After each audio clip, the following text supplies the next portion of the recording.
see if I have audio running. I think this is live now.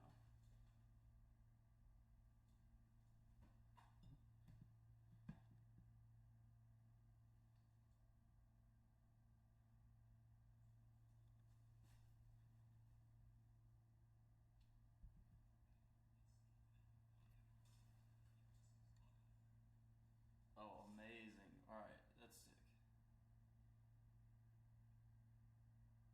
Okay. Good morning, everyone, and that means no one because I'm just clowning around here.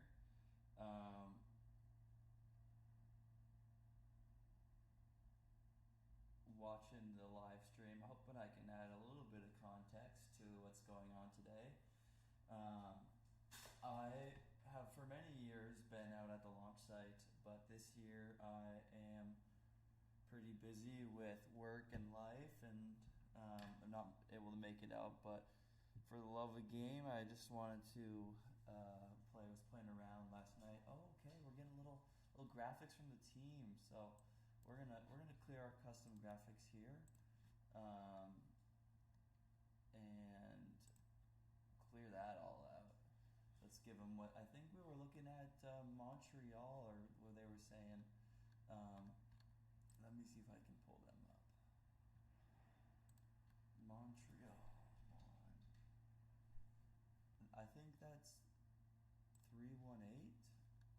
Let's see, 318. We're gonna check it out. 318. No, that's Monterey, not Montreal.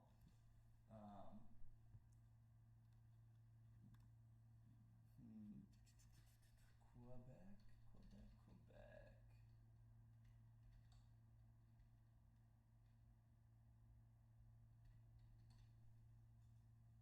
I feel like the audio is kind of quiet, but if anybody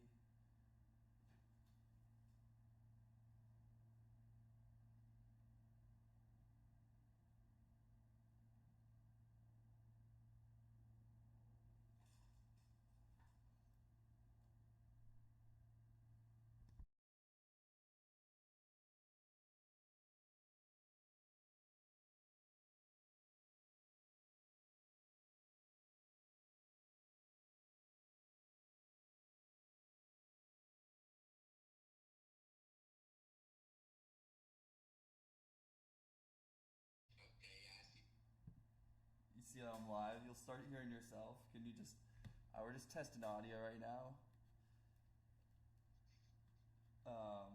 Can you hear it well? Let's see, I don't currently yet. I see pretty good levels, but okay, we got 605 on screen now. Nice. We're gonna search for 605. Oh, okay, wait, I can hear Amazing. us talking, but it's very light in the background. Oh, okay, it's faint? Okay. Let me boost it and then see how it... Is this better? What do you think? Crank your audio up too.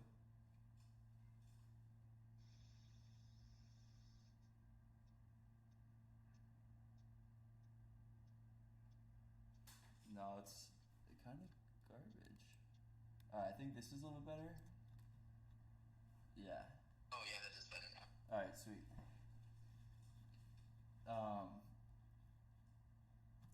Alright, amazing. I'm just gonna clown around for like the next hour. Okay, that sounds good. Yeah. I'll watch this. Yeah, I'll call you in somehow if I can figure it out. Okay, that sounds Alright, good. see. Alright, so we are looking at the two-stage pad right now. You can tell because of the way it is. These big pads here were built by Peru Case. And they are very recognizable. And so I think we had team 605 up earlier. So let's see if we can pull up their information to learn a little bit about them. We've got team 605. We're gonna go with the team and the rocket. Okay, it looks like we're getting a live stream from whoever this team is, KC9, they have to put their call sign on there. So 6-0, okay. Ooh, the graphics aren't looking so hot today. We're gonna see why that is. Built a new little tool last night. Shout out to ChatGPT. Just kidding. Claude all the way.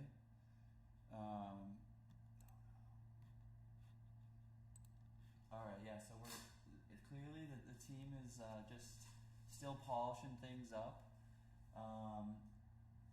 And oh yeah, this is very much an unsanctioned stream. I used to help stream,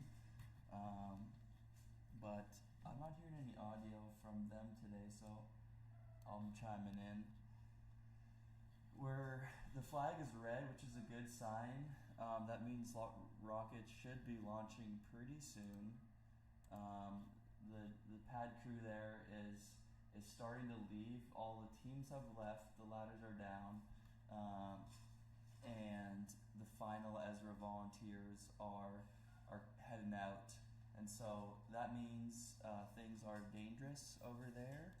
And so when things are dangerous, that's good for watching stuff at home, and down there in Midland, Texas.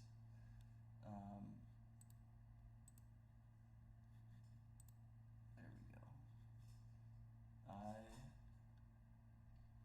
The team is, we're looking at a DJI view here. You can tell because all of the little buttons on the screen. And it's heading back home. It's flying itself right now. This is the beautiful, it's very windy. We're gonna actually, let's do a little weather. Oh man, everyone's gonna see all my stuff. That's part of doing business, I guess. All right, we're gonna do a little weather forecast. I'm gonna pull up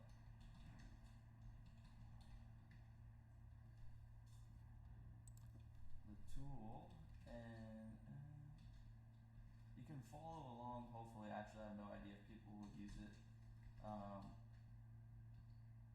but they don't have to. At app.rockets.watch, a little tool I built 2 nights ago. All right, here we go.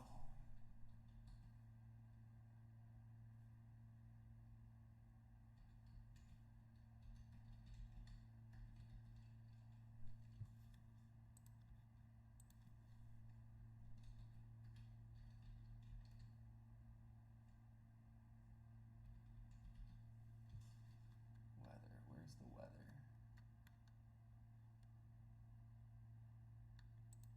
All right, let's get the full weather report going. Oh man, I turned the graphics off. Ooh, nice. Okay, not so nice.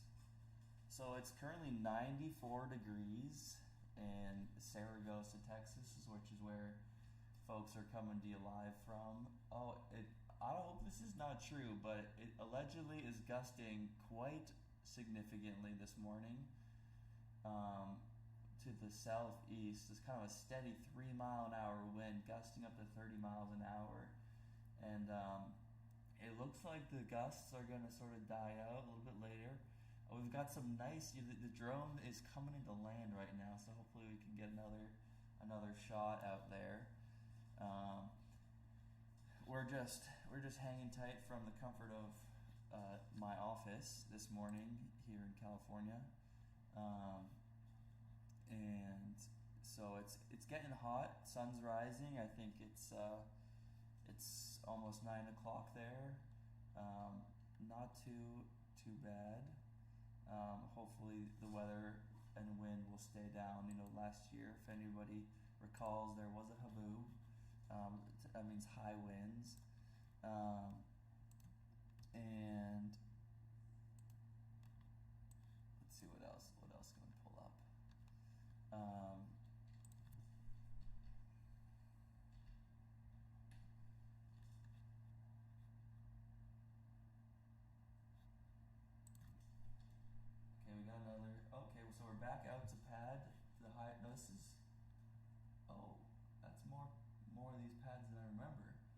team 309.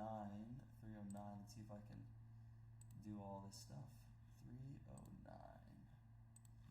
309. That is University of Sao Paulo. They're flying their Project Jupiter this year. Let's see if I can get a little overlay of that rocket there. So we've got, I'm not the best Portuguese speaker, but you can see this looks like, oh, it's actually extremely hard to see. Two rockets are ready to fly. University of Sao Paulo.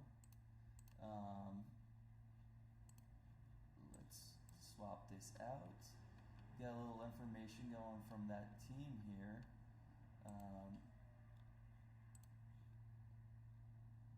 This rocket is 2.89 meters with a 12-inch parachute at apogee. That's the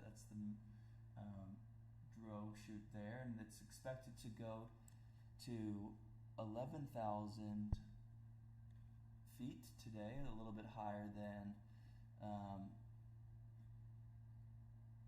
And let's see, I think I don't know if we've got a countdown on this, so we're just gonna wipe this out, wipe that out, and let's see, today's flight trajectory, let's check this out. Okay, oh man, that looks so bad. Oh man, no. I gotta fix my browser rendering. Okay, but the typical stage, alright, we're just gonna wipe that whole thing. That looks trash.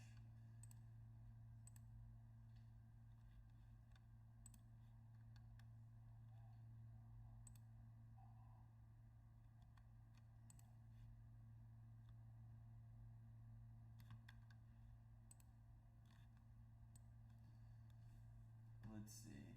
So we are expecting an apogee. Too small for me to see. At 4 seconds into the flight, and apogee 27 seconds in. They are flying. Let's see, what are they flying? I think they're flying. This is probably. Yeah, this is a student R&D motor, which is why they're over there at the not the solid. Oh no, we're okay. You know, actually, I have no idea about this year's fair's layout, but we're now looking at Université Laval. We can see if I can University Laval, not Las Vegas. Laval. Okay, sick.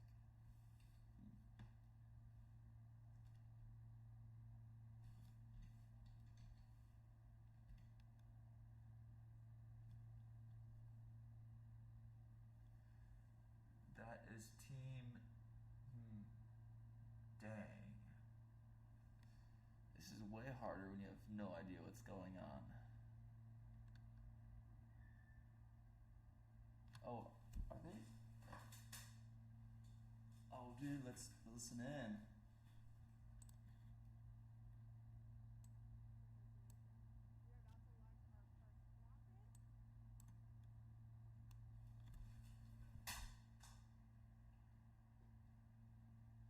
From the University of Laval, Quebec, Canada.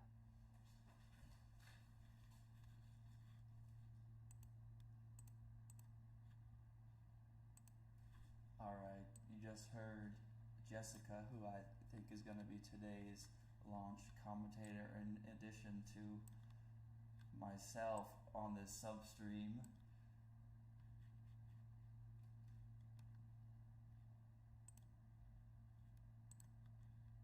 Alright, oh no, that's not right.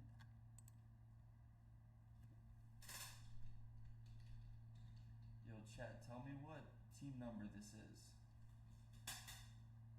It's Speak louder, dude. I got you. 1 second. Let me boost the audio. Thanks, chat. All right, here we go. Yo, Nate, is that better? Can you hear me better?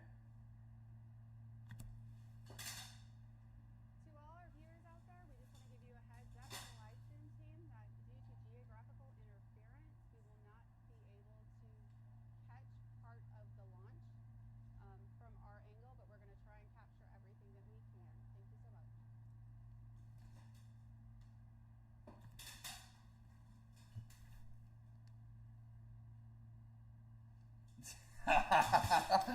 Okay, so I don't know what that call out was about geographical interference, but I think they are shooting, they're flying from the drone from a different spot, and so they don't have the best visibility this year. And this is not Proyecto Jupiter, so I'm gonna get rid of that. And if anybody knows the the team number, that would be super helpful. It's not showing up in my system, and just for maybe I can throw this on screen. Yeah, that's a good idea.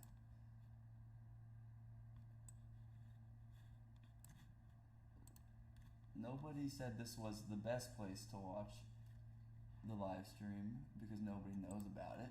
That's the best part. I just get to do what I want.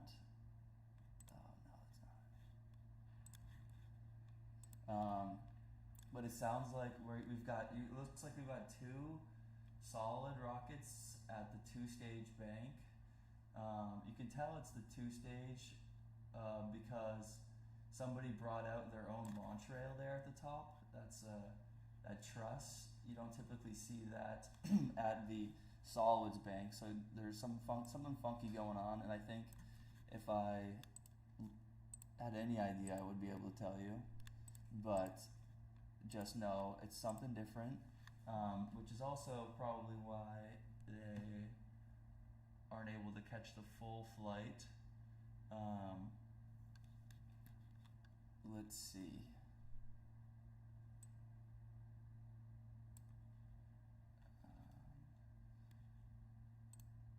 I need another 3 monitors for this.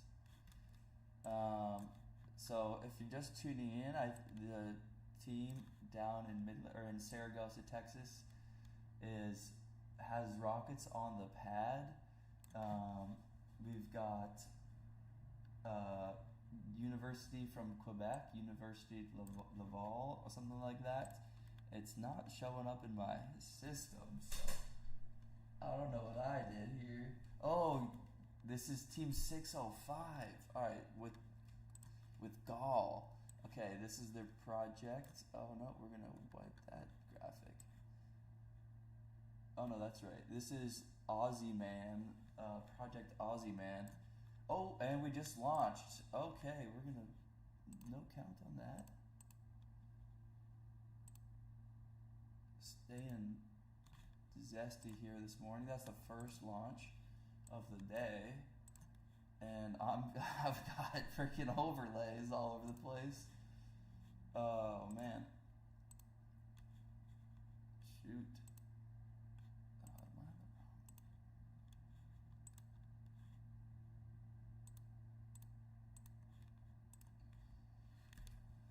Well, shout out to University Laval for being the first off the pad this morning. I wish I was paying attention. This is tough.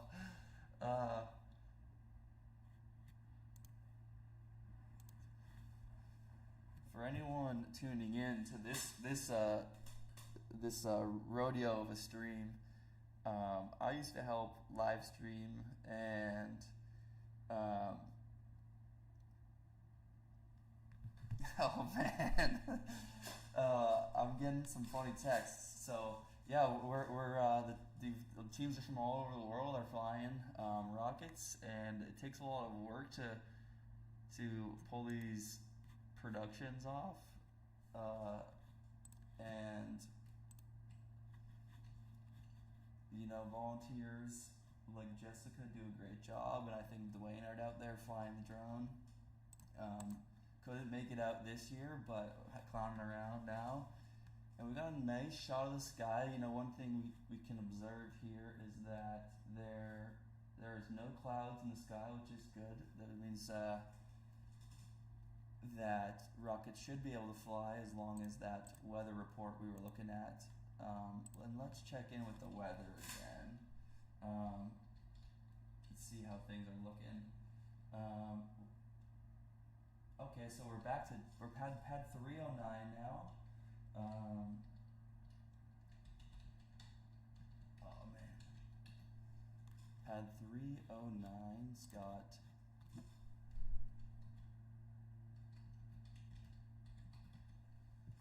309. Who's 309? 309 is, oh, that's the University of Sao Paulo, right?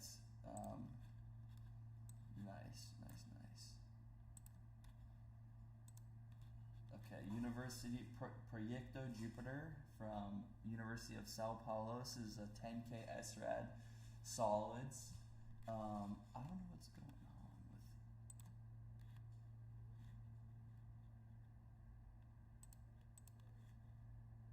with the power of AI. You can make tons of slop that you don't know why it works. Okay, there we go. We're gonna bring this back in now. So the University of Sao Paulo, team 309, flying in the 10K SRAD category, is on the pad. It looks like, from what I'm seeing, they're going to be the next one up.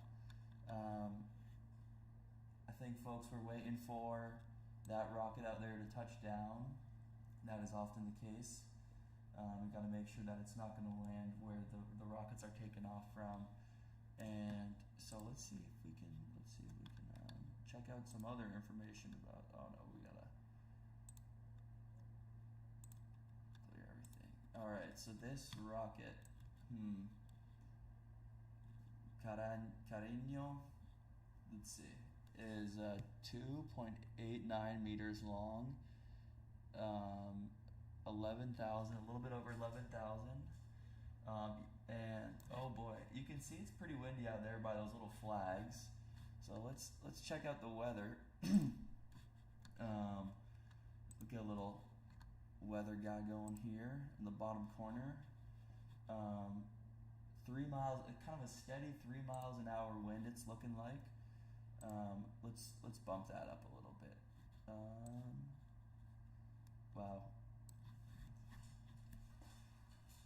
I need like 2 more AIs running to fix my bugs. So 81 degree. This doesn't seem. This doesn't seem right. 30. Gusting of 32 miles an hour, but it's 81 right now. Nice. Okay, so I think. Let's see what else we can learn about this rocket here. Nice. All right. So for today's flight, oh, I forgot how bad this looks. Coming all the way from Brazil to fly this rocket here. We've got, oh nice, this could look sick or it could look so bad. Okay, nice. All right, so we've got their rocket, their model up on the screen. It's kind of hard to see with this overlay right now, but this is from their 3rd progress report. And you can kind of see what's going on here inside the rocket. Pretty neat, if you ask me. All right, let's see if we can kind of show some of those components. So if you have never seen one of these rockets fly, the motor's not supposed to be in the nose cone unless you're doing a 2-stage thing, but it doesn't look like their fins are. So we're gonna chop that up to be in either a bad open rocket model or my 3D rendering tool that takes open rockets and turns them into the graphics is broken, and you know I'm willing to go with the latter. So only one more rocket on the 2-stage pad here this morning, I think. I see 2 that are up, but got 2 more to go. No, that was that first one. The University of Laval already flew, and so we're just waiting on Proyecto Jupiter, the 10K SRAD flying to 11,000 feet, and you can see here is their rocket.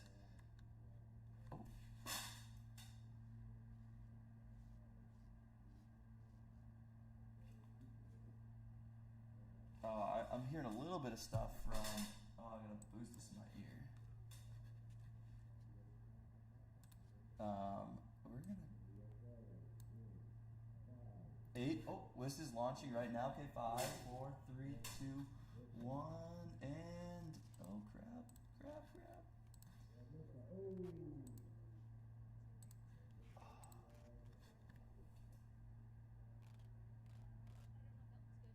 All right. Congratulations, University of Sao Paulo, on the launch this morning. They were the second one out the door. We're gonna try and. Oh man.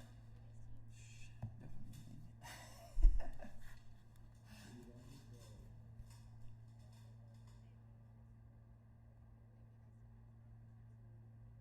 Dude, that's hilarious.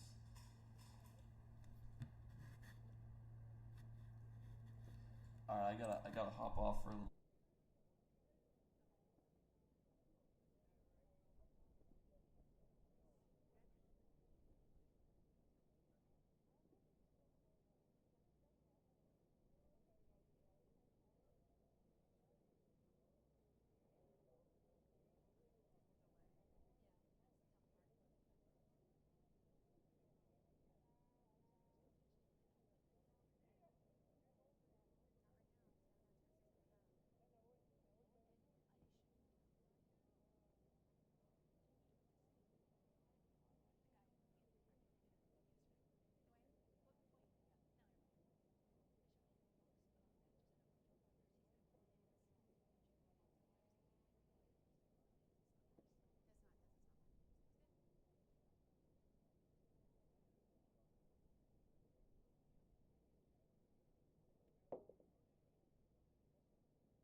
All right, I'm back.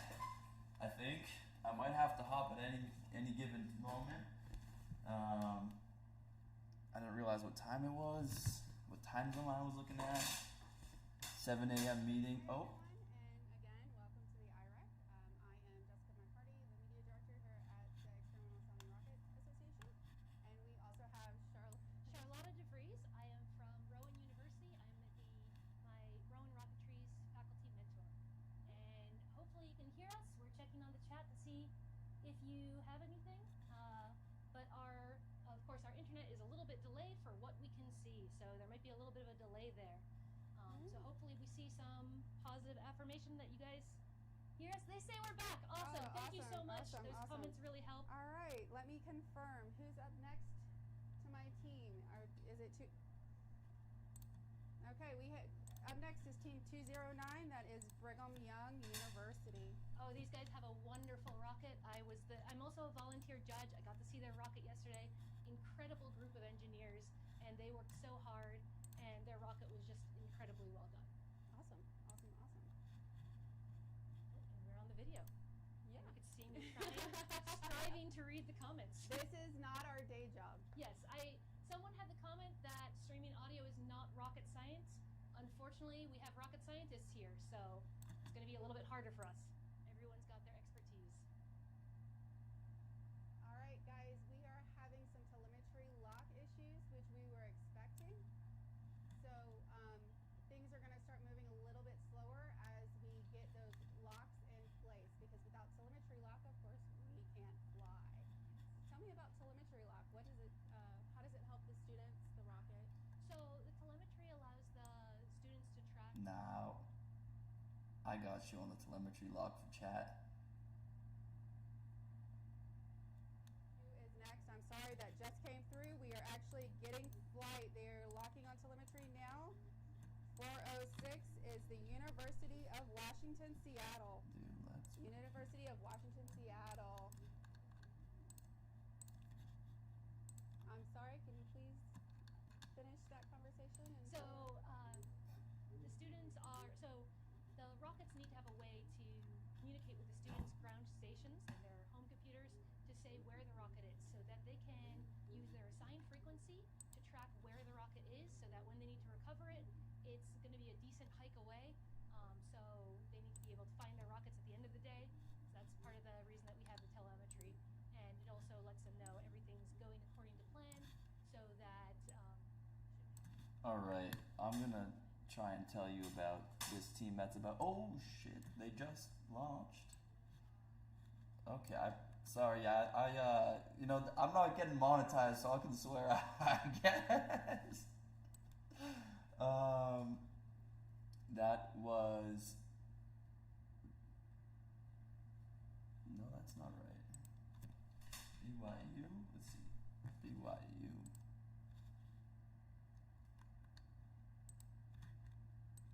Project Snowbird from BYU, going to almost 30,000 feet, if that was correct. This is a 9-foot tall rocket that we just saw launch there. And let's see if we can see a little bit more about that rocket now that it's launched.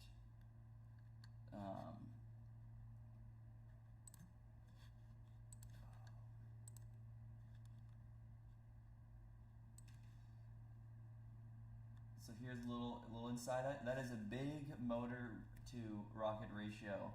For those who are not too familiar, the motor can sometimes be about a third. This is like a half of the rocket here, and we can check out that.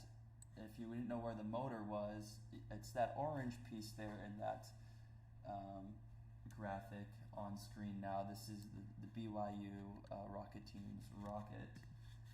Looks like we're looking at some drones in the sky. Back towards the solids pad. Okay, heading back to solids. Waiting to hear what team is going to be up next. Oh, we have live video. So this is where students are sending packets from their rocket. Yes, indeed.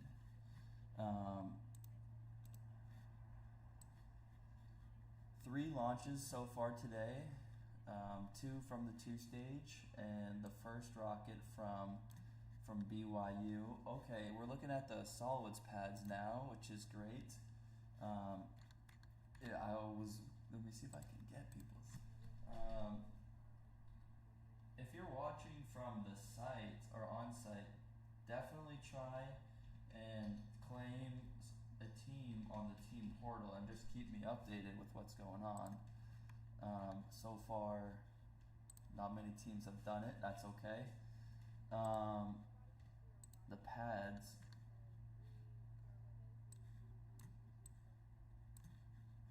If you have any questions, please send them our way. That's right.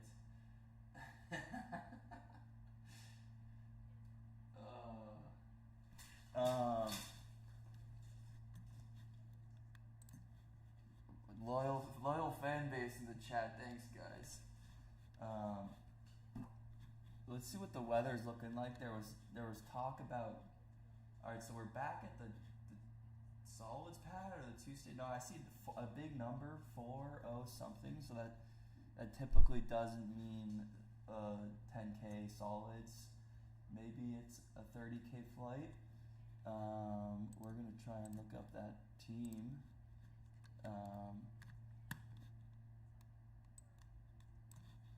If any of those of my pals in the RIT squad in the chat want to sign in to take over the graphics for me, I'll give you my password to the site. This is Team 402 we're looking at. That's West Virginia's University of Experimental Rocketry. Okay, we got Sao Paulo. Which is a 30K SRAD solid motor. Nice, they're gonna tell us. From the University of Minnesota, Duluth. Wonderful. And so SRAD, if you haven't heard that term before, means Student Research and Development. Nice. And all of the rockets, whether they All right, so University of Duluth. Let's see what we can cook up for them. Bulldog Rocketry. There we go. We've got University of Minnesota Duluth flying. Let's see what we're flying. All right, we're gonna see a little bit about this rocket here. Ooh, this is a 30,000 foot. Okay, that's why it's a Team 4. This is O-class motor. They're flying O3200, going to slightly above. How much do they know? I'm curious how much they know about it. And we just heard from Jessica earlier. Let's see what the flight's supposed to look like today. Oh, I can't do that. Planned flight timeline. So we're gonna clear all this out. We're gonna bring this back in. Boom. All right. Let's see. So a pretty rapid ascent, as you would expect. And man, this graphic could use some work.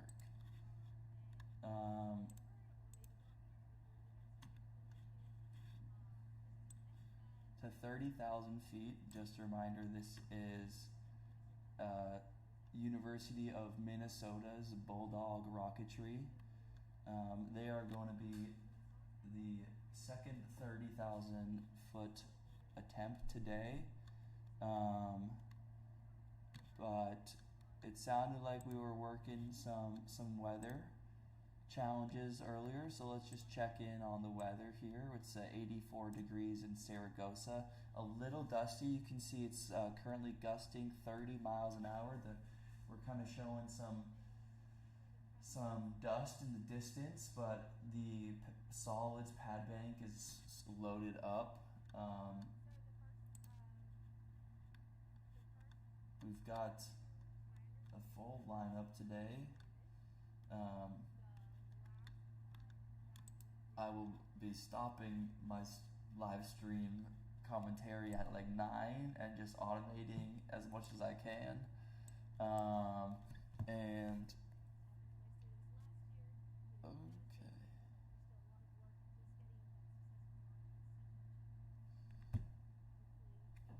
Alright, and actually, you know, I'm gonna have to hop off now. Do you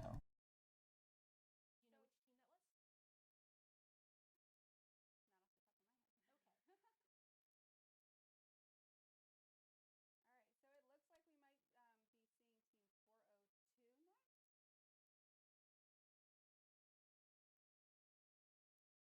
All right, so it looks like we might be seeing team 402 next. I'm sorry, please forgive me. We are doing team 405, the University of Minnesota Duluth. We are actually currently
Alright, we are back. I have no idea what just happened. I saw a few rockets go off.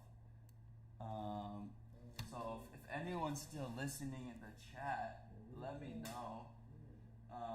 I'm gonna do this for, okay, we're looking at team 15. Let me wipe the, oh, just another launch there. We're lucky we're inside of a nice air-conditioned room where our friends are outside sweating. We don't get to see exactly what's going on there. We do have a video feed here, but it's delayed, so we are kind of handcuffed a little bit. Alright, sounds like the team is kind of experiencing a little bit of challenges, tracking everything that's going on. Catastrophic takeoff event. And sounds like Mr. Berger's telling us about a Cato that just happened. I don't know what team that was. Oh, we got. Oh, dude, that's. A lot of different reasons for that. When you're repairing your motor, could be anything from manufacturing. In the meantime, Motor to a situation where team 15. per specification, or when they're if it's trad motor, whether it makes them up themselves, potentially the Team 15. Let's see. may have had a small anomaly, a big air bubble or some form. That is University Technology Malaysia. Nice. Oh, okay. We're gonna do a little unconventional. We're gonna add a display here.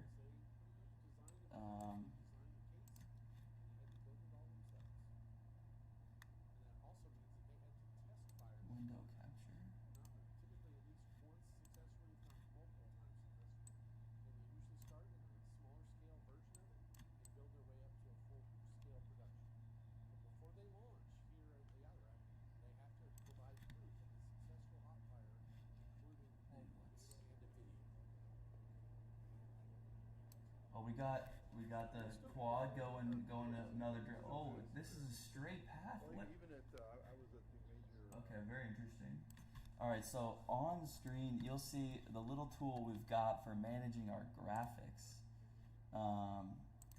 and this is some custom slop made 2 nights ago. And let's see if I can go full screen on it, in case the live recovery. Nice. All right.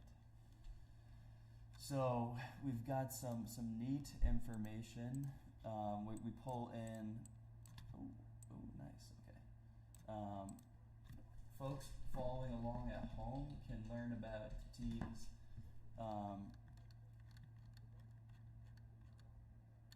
rockets. So like, let's see. Shout out to RIT. We're gonna check out your rocket this year. This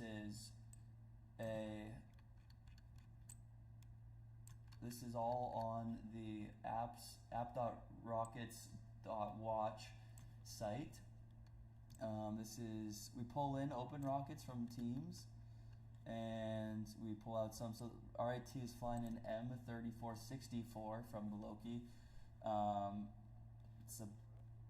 How high are they going? So they're shooting a little bit high, about 1,000 feet over, and so we've got a 3-second engine burn for this rocket.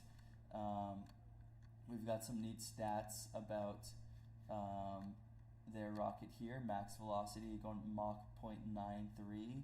Total flight time is supposed to be a few minutes, and it looks like these guys are about to do everyone's favorite, jumping a fence, crawling underneath a fence. Oh, that is not fun.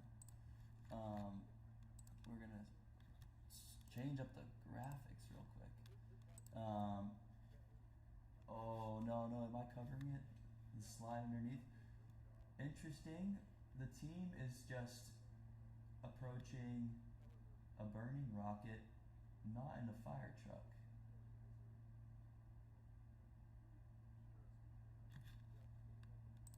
Oh. This is unconventionally close for Ezra volunteers. Usually county fire goes out, but I don't make the rules. That's a good picture. Whoever's out there, maybe that. Oh no, I can't tell who's out there. Send that picture to me. That's good. It's good.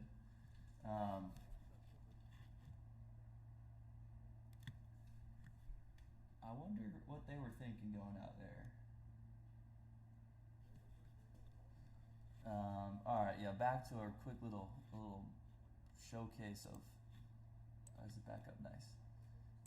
If you want to check out some teams, you can read and you can interact with their rocket. We can check inside.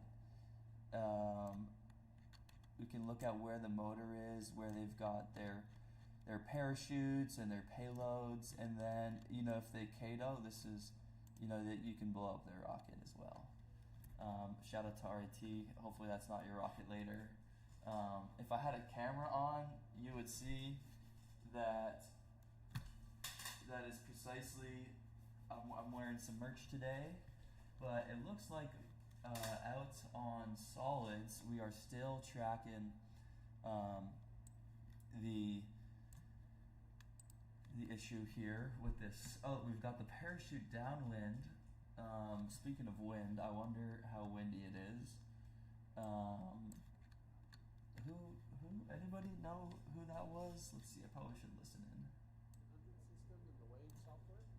And feel free to contact Is it us. just me or is Andy pretty quiet? I think Spread the news even more about how things we all kind of struggle with this audio levels thing. So far, we're using about 8% of the total functionality because we're just learning it as we go, and it's amazing stuff. So it's going to be a vital tool for us in the future.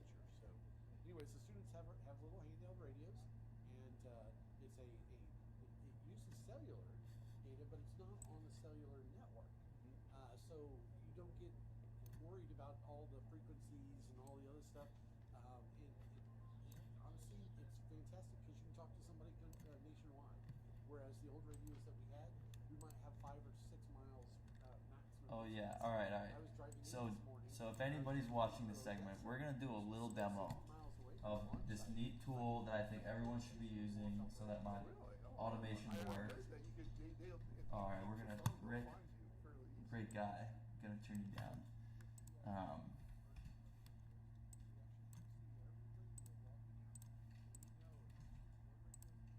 All right, if you are a team and you want to keep your family up to date, come sign up, claim your page. All you've got to do, let's see, yeah, we're recording, cool. All you have to do is submit your info, take a picture of yourself with a selfie, and fill out all about you, and then you get access to manage your team. And so what that means is you can just update the state of where you're at. A lot of these, it's very hard to follow everything that goes on. We're not going to sign into Gmail. But you'll get, once you submit your information, upload your OpenRocket, etc. We already have a lot of this information, to be honest, but you'll then, once you're approved, you'll get a team code.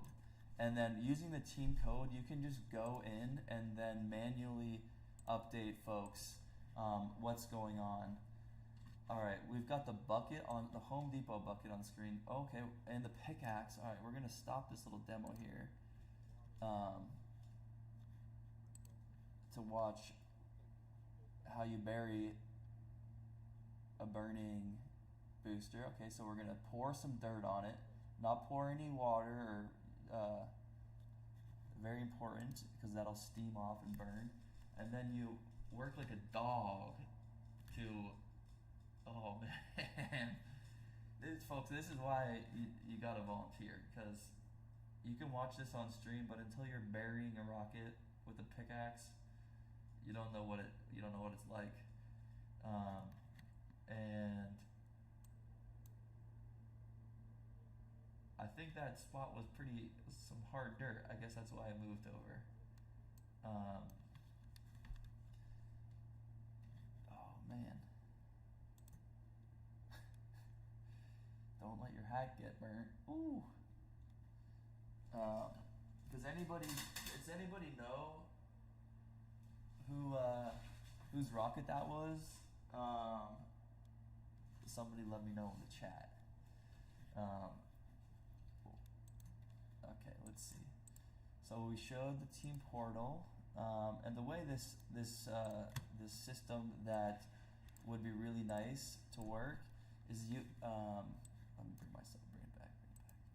Okay, so on the back end here, we can assign teams to the pads, and we pulled in all of the morning's teams, but it's too crazy. But there's so much of this little tool I built. I love freaking AI, guys. If any of the pad managers or the queue managers are watching, I have something for you, and I would like to show you. Field voice. Okay, so you choose who you are. You say I'm the queue manager, and then let's see if we can do this live. Team 36 is going to pad A1. It's gonna upload, and it's gonna say Team 36 is going to A1, and then you don't have to worry about it. I'll just change some settings, or if you're the oh wait, let's go back. I can't believe that worked live. Field voice. This is like the future. This is the future of launch event management. It's extremely painful to use any tools. So with the help of Claude and Fable, shout out to Fable, RIP Fable, we have a tool that allows you to update teams, and so say I am the LCO team, team 59 is about to launch. Oh man, I've got a bad mouse. 59 launch. That's not true. Okay. And then we'll see over here. Where is it? If you're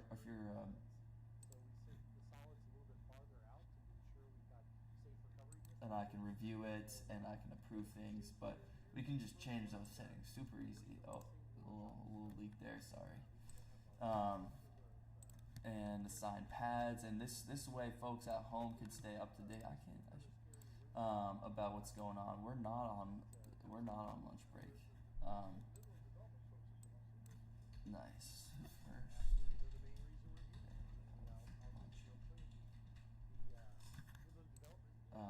And then over here,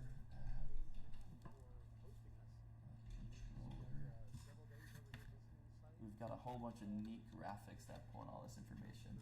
Oh, the lads are sliding underneath the fence there. West Texas is a lovely place to be on a Wednesday morning. It is 94 degrees, and let's check out the rain status. This is, where is it? Oh, all right. We've got some problems to solve with this tool, and I'm gonna see if I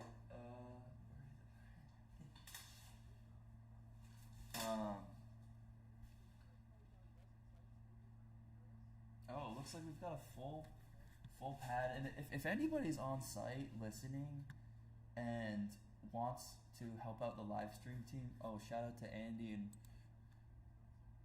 okay, it's not lunch break anymore.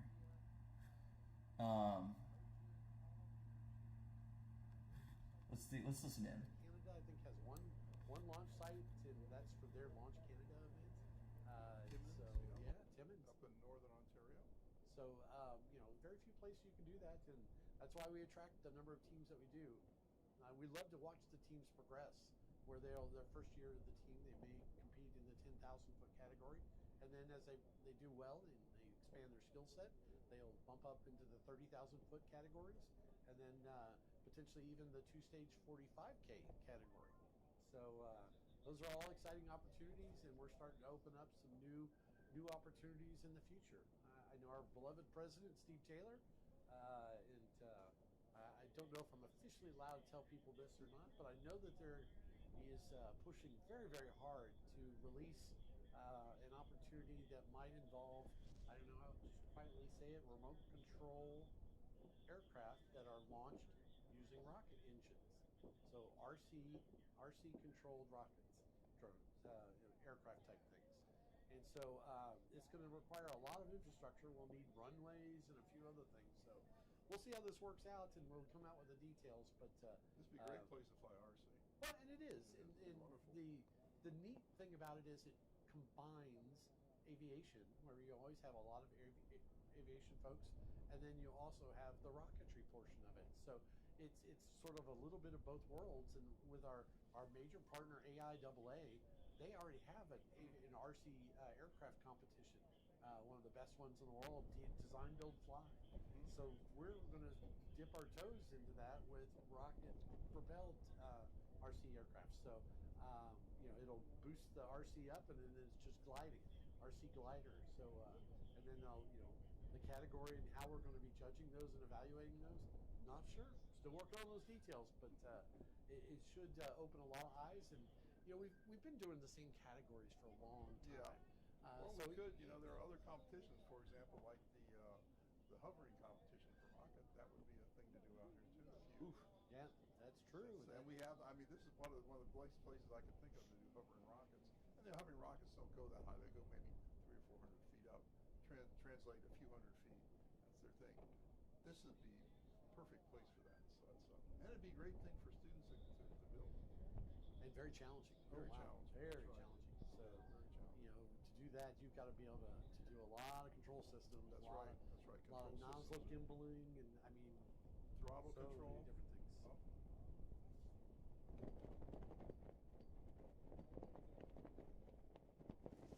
Yeah, we're getting an update from LCO. Remember the LCO's the launch control office. Yep, launch control is giving us an update now that they've cleared the debris and the issues that were out there. They're saying pad Bravo 2 is the next pad that's up on deck. Hopefully we can get a team number. That would be helpful.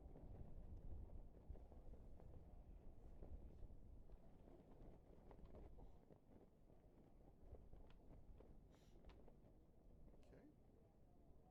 Just amazing how many teams we got. We have teams from every continent except Africa this year. Absolutely. We've had teams from Africa. We have. So, except for Antarctica, there aren't any universities in Antarctica. So, yeah. I know the teams from Algeria have always done They've tried well to get here. here, but they haven't And the can't do visa. it yet. The visa challenges issue, sure. are very, very specific for them. All right, so that's University of Louisville is that team that's on pad B2. And I have quite a relation. I'm That's Liquid's right. mentor You're in Louisville, Liquid's so mentor. So, yeah. I remember visiting with them Yeah, all those yeah, years ago. That's right. That's right. Yeah, They have University of a great system. They're able to. They have a good setup. They have a great facility at Louisville for.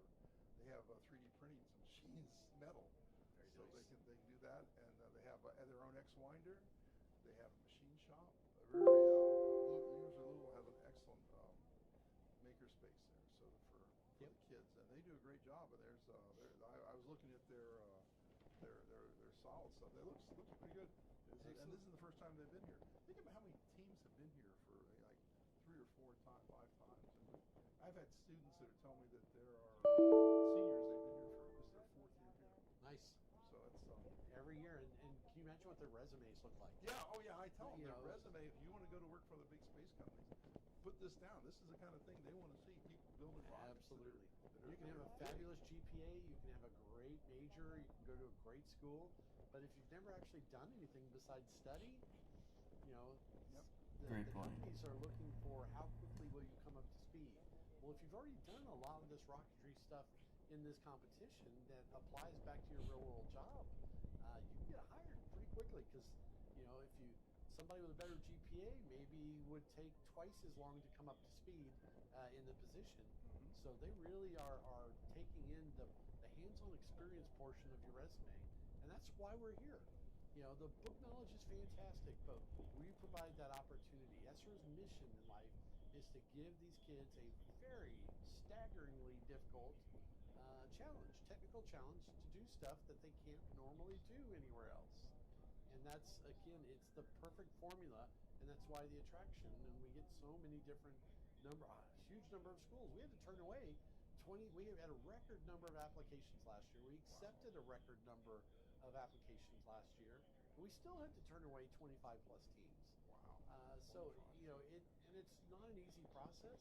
We have 6 safety evaluations, with the last 2 are being right here, you know, hands-on the week of, and not all teams can make it. So, you know, we unfortunately, we had about 30 teams that this year had to either drop, whether it was financial, technical, school issues, or team issues, whatever the case might be. But the ones that are here are the cream of the crop. They are doing it, and they are passing all those criteria. They've come up with the financial challenges and resolved those, and they've got to be very, very proud to get to the launch pad, because that is a culminating, fantastic, and you know, there's still chances they may not launch, or they may have a KATO, or may have a challenging recovery. But still, they made it here, and that's a win. They made it here, and that's a big win. That's a win. I've talked to teams. I've been impressed with the amount of time they go out and do fundraising. They do a very good job. They not only does the university contribute money, they go to their alums, and now they're at the point where the alums they go to are previous competitors. So that helps a lot too. And I know I've already met one team who's the guy who is their mentor competed here like 8 years ago. Nice. So it's so this stuff is beginning to become something that's generational. So and I know a lot of schools. For example, I do liquids for 3 or 4 schools, and a lot of those kids have gone to the big aerospace, the big SpaceX, the Blues, Yeah. Rocket Labs. And as they move up the food chains That's in those right. organizations, they remember and they return to us. That's right. That's right. So, so there's a lot. You know, not lot of only the advantage opportunity this. to wear one of these fabulous blue shirts as an ESSER volunteer, but even just recommending that the company sponsor or participate with us. And we've already had a couple of those come forward. It's been fabulous. I know Blue Origin has brought several of their new hires on that were competitors. Yeah. And you know, they having a freshly graduated professional engineer working at Blue Origin or another, you know, fabulous aerospace type company, talking to competitors and telling them, you know, what you're doing now and how it applies. Oh Lord. Okay, we just heard from LCO. Yeah, it looks like we're going on a wind hold, and that's not a good sign. Wind has come up. Yes, that's unusual here in West Texas. Yeah, the usually afternoon time frames, 2 to 3 o'clock. And we have a. Yep. All right. We got a wind hold. Let's see if we can get some information about the weather. I'm trying to work on some stuff quietly in the background. And let's see. Oh, it's not working super well, but the winds will drop down. Maybe it's just a temporary thing. So you know, we'll keep watching that. But right now we are on a wind hold, which means the rockets that are on the pads now are going to stay there. oh, it's 'cause I'm. Yeah, All right, there you go. You can see 96 gusting 21 miles an hour wind right now. The hotter it gets here, That is not fun, I can tell you. Gusting 30, 25, but active 21 mile an hour winds from the west. Yeah, there are going to be some high flying flags that are not going to allow teams to launch. Let's see if we can get the little range status up on the screen here for folks just tuning in. There is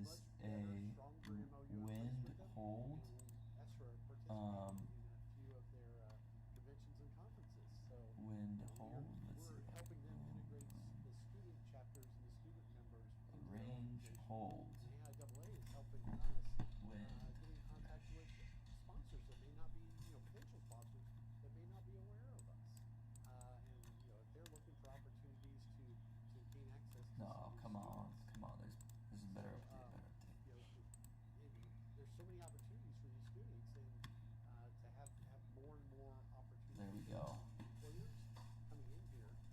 So we've got brand new sponsors like Perseus Defense and quite a few others this year that are joining us. So we're excited to have them, and that's how AIAA is going to be helping ESRA.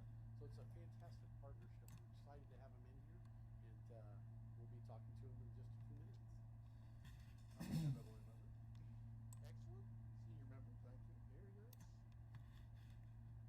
So there's the wind. You're looking at the wind for West Texas. Let's see. What's the weather looking like today? Oh no, the graphics still bonked.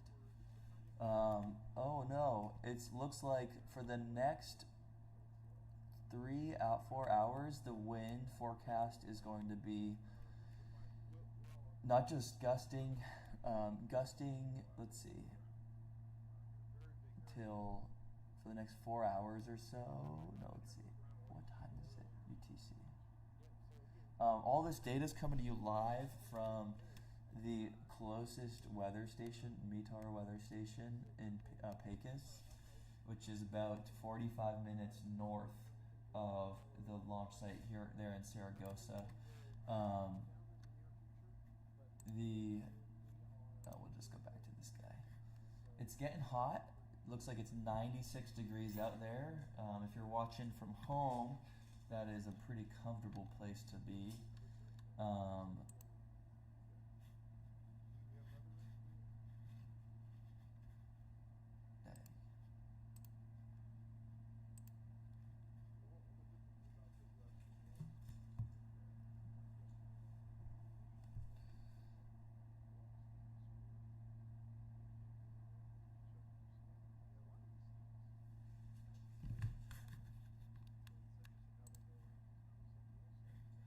Dang, this is a tricky one. Looks like the tent is flapping. Last year, you might recall the haboob that happened from some of the carnage. Let me see. I'll pull up some pictures.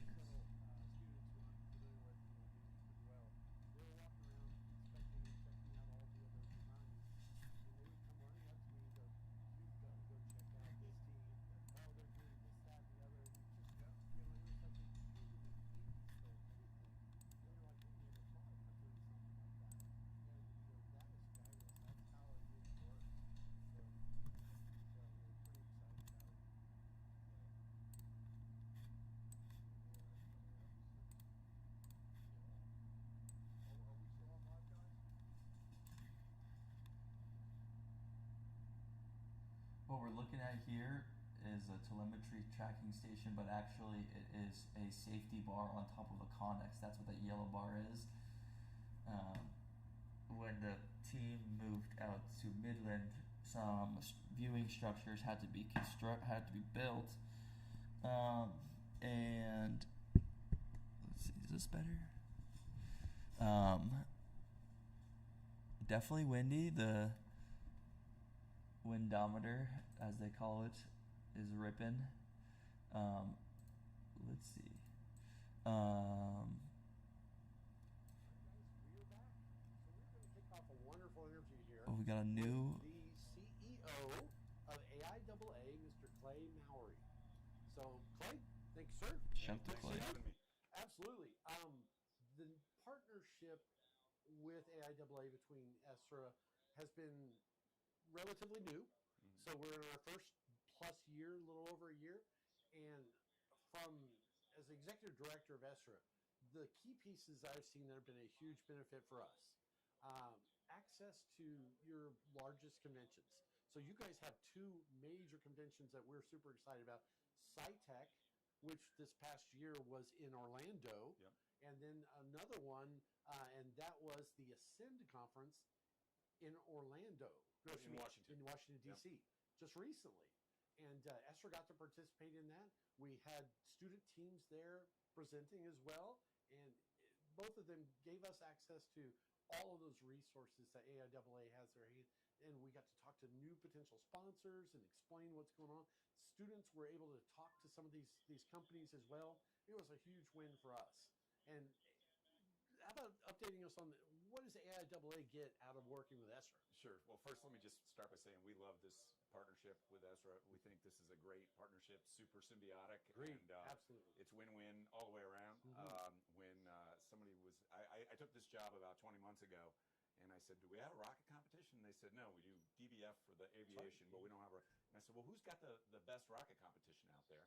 And everybody pointed to you guys. Yeah. And so I told my staff, I said, find out how we can go and partner with those guys. We don't need to put it on, but we could benefit. We have a network of 277 universities around the world that are part of AIAA. And when I come to this conference, this event, only about half of the teams here are part of our network. So we want to expand. We got a goal. We want to expand to the 70+ teams that are here that are not part of the AIAA family. And that includes the international. A lot of international universities. By the way, of our 277, about 210 are here in the United States. About 60 are international. Yep. But there's a ton of room for growth to expand there. So you've got competitive teams from universities around the world that we want inside our network. We've got an even bigger network than that we want those universities to compete here at IREC. So I think that's a perfect thing. The other piece that's been really important for us is to be able to publish those student papers that generate both from our conferences and here. So it's a big piece for students when they get published in our library. So it's called the Aerospace Research Center, and that ARC catalog is the largest collection of aerospace technical publications in the world. It's over 200,000 publications that are inside of that. Many of them peer-reviewed and very high level.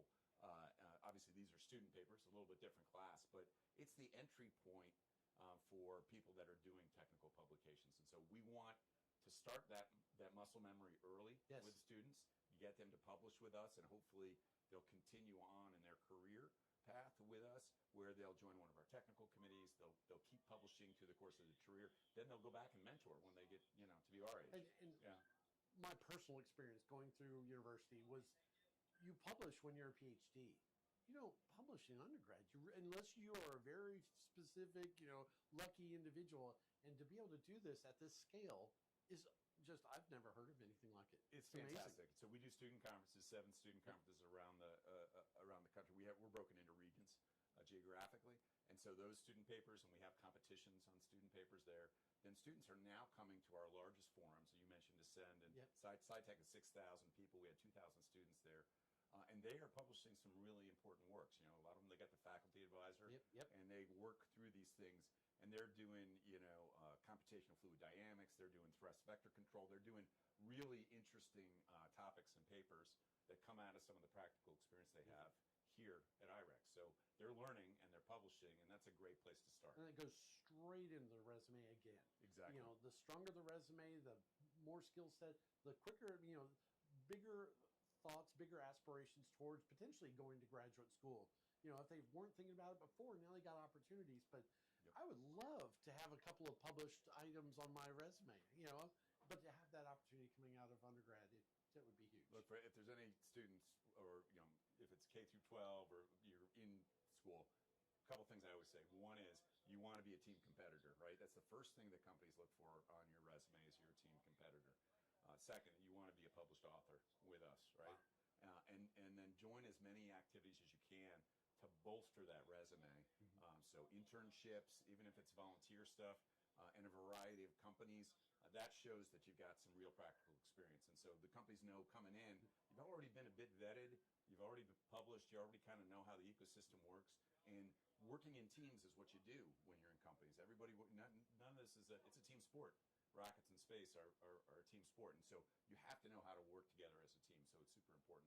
And watching the teams just out there, when the winds are coming up, hey, they were getting ready to go out the pads, now you got to change plans. You got to be extremely flexible, and you can't let the stress get to you. You can't get upset. You got to work on plan A, plan B, and plan C. And it's amazing to watch some of these teams deal with some of these challenges, where they may go to a final safety inspection and run into a problem that they've never heard of before. And now they're having to re-engineer or change some minor issues, whatever the case might be. But they're having to step back, saying we cannot proceed forward until we resolve this, this, and this. And they do a fantastic job on that. And so that's the opportunity we have to give them these launches. Now, again, not every team makes it all the way through the process, but the the excitement is watching them push and keep pushing and keep trying and burn the midnight hour. They do the midnight. They work extremely hard to get this finished, and it shows in the end. These teams that are going on this first day, I know we're in a wind hold. It's nothing we can do about good old Mother Nature in West Texas. However, the amazing amount of work, you cannot underscore what they've done to get here and to be able to launch in the first morning salvo. That's like the cream of the cream. And so they're doing a fantastic job there. A lot of teams that are waiting patiently. Luckily, we've got another 2.5 days. We're going through Saturday afternoon, or Saturday around noontime is our final option. So hopefully the weather will work with us and we'll be able to slide through this. But the heat generates the wind, and the wind stops the rockets. Yeah, it's windy and dusty out there, but I think it's going to lay down a little bit later on. Fingers crossed. Fingers crossed. No, it's amazing to see some of these teams here too, internationally, particularly the ones that come from the southern hemisphere, Australia, Argentina, some of the other places around the world. And they're, by the way, in finals now back home, right? Because it's the reverse in terms of seasons. And they're here, and some of them I was talking to yesterday, chatting with, they say, "Oh, we got to take our exams a week later because it was so important to come and compete here at IREC." I thought that was just an amazing story. The University of Sydney is a great example. The first time they showed up, they were the very first Australian university, and I knew when they showed up, this team was so well organized, and they set foot, out on the desert area here, and they would come walking up to me. They are dressed appropriately. They've got their boondock hats on, their boots, and they're ready for the desert. And they go, I started apologizing for the heat and the dirt and all that and stuff. And he goes, "What are you talking? This is just like home. It's the Outback. This is great." It's the Outback, eh? And so this team launched almost immediately on that first day, and they could have easily gone back and gone to the hotel and just chilled out and did whatever they wanted to. This team was so well organized. They spent the last 3.5 days helping other teams recover rockets. There was a team that had to leave early and they lost their rocket, couldn't find it. Great gentleman, Lewis. Put a Hardworking individuals making this event happen. University of Pennsylvania found their rocket, and we had to ship it. Alright, but we are vibe coding. Similar stories at our design build fly competition. Vibe coding a fix to this graphics problem. Trying to provide unique mission sets. The plane goes down. Alright, what's Chatty G saying? No, we gotta bring back. We have one team, I think, with 11 different teams. Nah.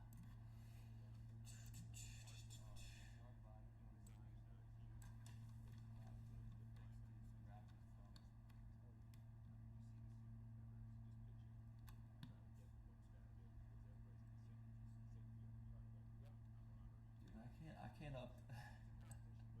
can't update OBS while I'm live. Alright, we're gonna try and okay, I should pull that off this. Nah, okay. Let's check. Oh, dude, this is cursed. I can't.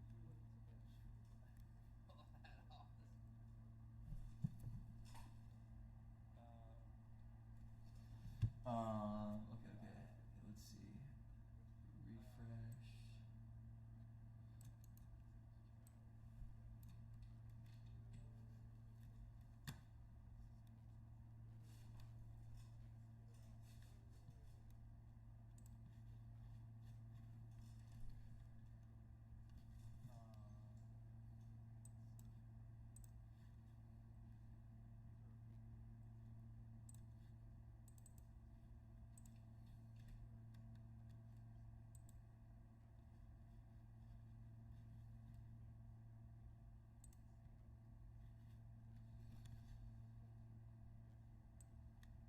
Do I have any? Oh, I don't have any overlays up yet. Oh no, wait, what? That just screwed things up, didn't it?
Settings. Advanced. Sources. Wait, it was.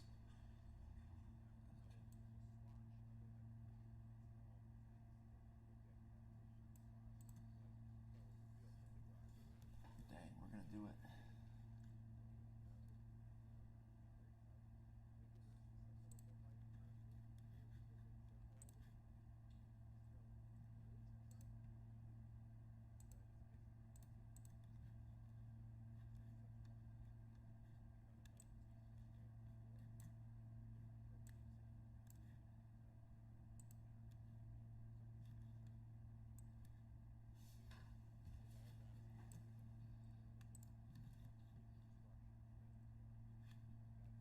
Alright, they will bring it back in. Propulsion systems, the overall architects, and the payload architects, and it was really neat to see them and kind of how the interplay worked between all. Because all vehicles, all launch systems are complex systems of systems, right? You have It's kind of a scary box they're in. geometries and basically acumen, right? That it takes to build and design to each one of those elements, and that's why they call it rocket science, right? It's the complex systems of systems where you could have a failure mode in any one of those things. And that is the end of a mission. And it's a binary kind of business to be in rockets. Whether it goes where it's supposed to go or it doesn't. You hope you don't have a catastrophic failure. But these things were at that level of engineering from a student perspective. They learn how the interplay of each of those systems has to work like an orchestra, right?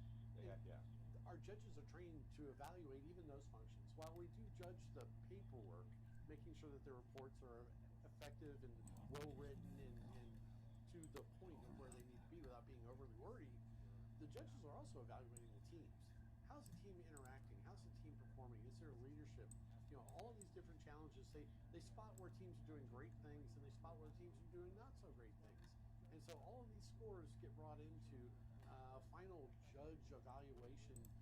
We'll call it like when the new pope is being elected, all the cardinals come together and yes, this one candidate may have the highest scores, but all the candidates are like, yeah, well, he's pretty good, but when all the judges come together and like the scores will get you in the top 4 or 5, but then it's really just about hey, we think this team had a better organization or Yeah, I know. I'm not clicking the right button. much better than the others, and so it's not I'm always trying to the get best score freaking wins. OBS to work. Those top 1, Alright, 2, and 3 folks, teams let me overall, show you. it's a very interesting evaluation process, and If it's any of worked. you We've kids been doing it almost 20 years now, and so want to tell me what I'm doing really wrong here, important. except I The team is highly focused on what? safety. Hey, that's a big plus. That gets notated. not When even the judges come together, they're OPEX, like, hey, they did great in every Opus spot. Codex Why can't those save me on this one didn't do apparently. very well? That's the kind of stuff that they talked about for hours and hours on that Saturday afternoon.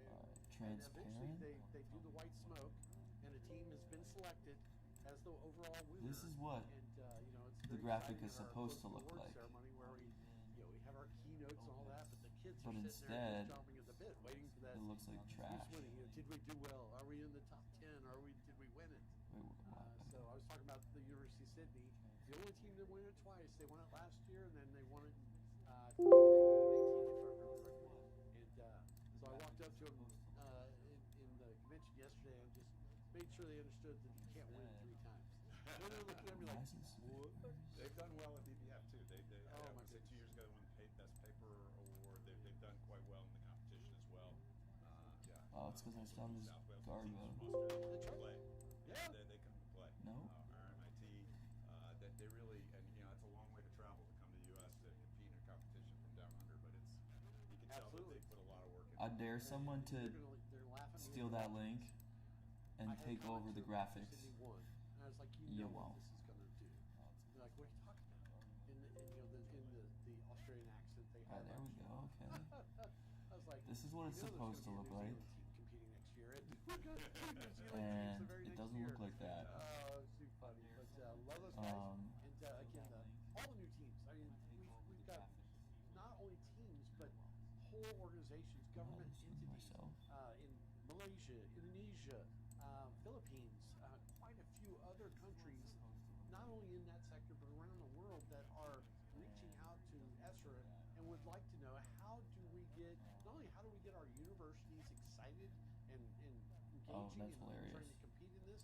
How do they, Wait, this is as a mute. Oh, there we go. government, create Dude, how's the modded my?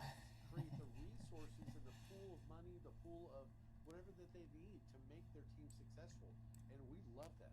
I'll spend hours and hours and days talking to these folks to help them out. Where they start Where did picking out, codecs go? they wanted to have an island that have a launch site on it, and it didn't work out so good. Water's not real good with rockets, but nonetheless, they are throwing options at us, and that's we're asking us for input and feedback. I love that. I think the whole concept, if we're doing our job, we're doing it well, it should be spreading. It should be spreading out everywhere. And we watch other competitions pop up, and some of these competitions will grab our rules and literally do cut and paste. And we love it. Great. All right, chat. We're gonna If that gets your competition get off the another. ground, We're gonna get gives another the browser. students We're more gonna do this opportunities old out school. there where maybe they don't have to travel to the other side of the planet. Fabulous. Fabulous. Launch sites Wait, near can I water do that? historically have been great for expendable vehicles, right? Right. So you're in the rocket equation, you want to shed mass as you're going up, and you want to drop those stages in the ocean. It's benign. They become a coral reef someday.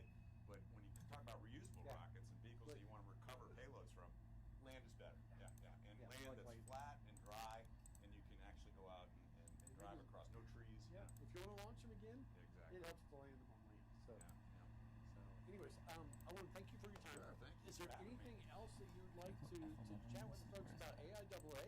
Well, look, I just to say our organization is 33,000 aerospace engineers, students, professionals around the world. We're growing. We've got a tremendous amount of passion around rockets and airplanes. It's the most exciting time right now in aerospace in my lifetime. I've been doing this for 32 years. We have electric takeoffs and landing planes. We have reusable rockets. We have small satellites. This is a horrible stream to watch. This is the most Me exciting struggling. time for aerospace. Huge amount of demand for careers in aerospace, for good engineers. So it's a lot of fun. I'm trying to get competitions like this now. the good graphics on top.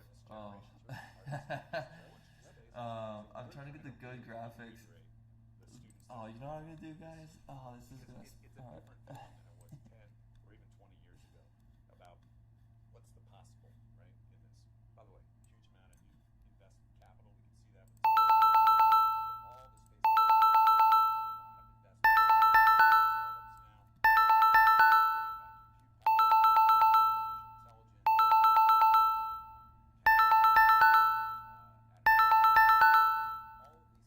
We're trying to bring a guest in. Bro, don't say anything crazy. Don't say anything crazy. We're live. You're live, dude. Fresh haircut. Fresh haircut. I'm in a plane. Oh, you're in a Yeah. Am I on your stream? Yeah, Am I on your restream? You're on my screen right now. That's so funny. Alright, so right now we're listening to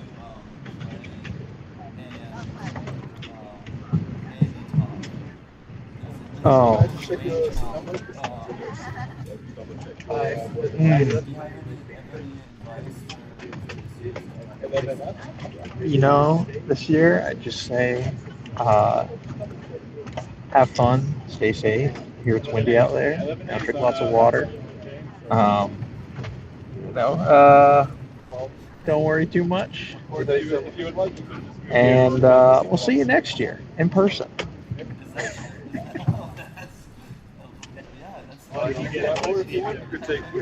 That might be true. Go to Switzerland. I'm off to see a cave space. Enjoying my vacation. Oh, yeah. Did any make it out this year?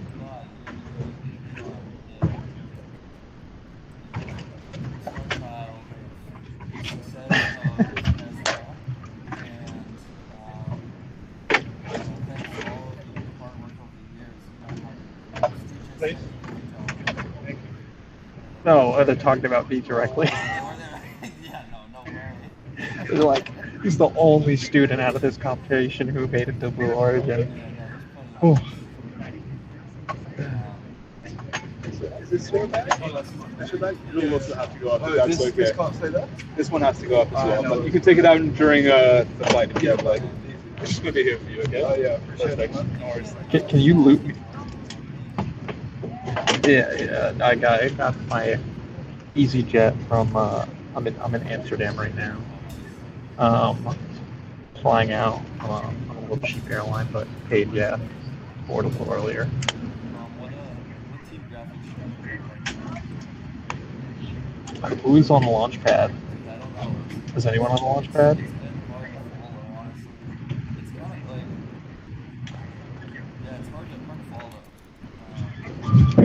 And I'll be wasting people with crowdsource the information, but I sent it out at midnight last night, so did you see that? I did see that. I was like, oh shit. I was wrong. Yeah, so, but it would need people to be like really on it, and I gotta start working like 15 minutes probably, but I think our views are skyrocketing because you're gone, bro. Really? Yeah.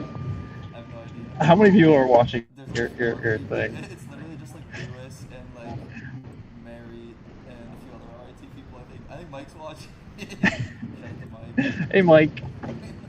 College Kids blows up rocket. Oh, you are. Let's see this. Yeah. But yeah, it's Hey Lewis. definitely. It seems like there's a slightly different setup at the launch site this year. There's not as many tents. Yeah. Which is probably pretty wise. All right, Brom, you're going bigger on the screen. All right, nice. Nice. Okay. Oh, I guess there's nobody. I'm watching the live stream, not your live stream, their live stream. Their live stream. Yeah. Yeah.